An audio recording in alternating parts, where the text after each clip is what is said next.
Rekaman penghancuran epik di wilayah Bakhmut dari MLRS terbaru Bureveh, Rusia, ramai beredar di media sosial Telegram pada Selasa 16 Mei 2023. Militer Rusia benar-benar membabi buta militer Ukraina kali ini. Sistem roket buran analog dengan Hurricane milik pasukan Ukraina dihancurkan oleh serangan UAV seri lancet Rusia dengan ledakan misil yang dahsyat.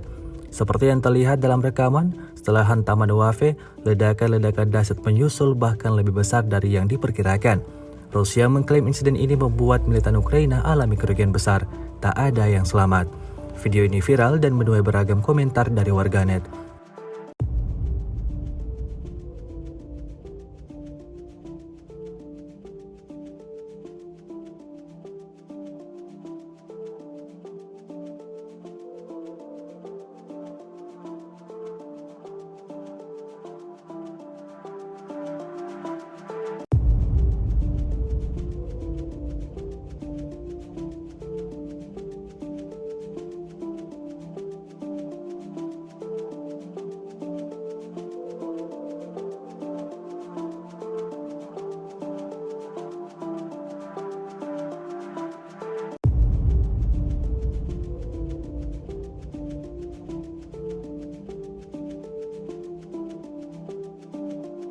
Rusia melaporkan 425 pesawat Ukraina, 233 helikopter, 4.156 kendaraan udara tak berawak, 421 sistem rudal anti pesawat dieliminir sejak awal operasi khusus.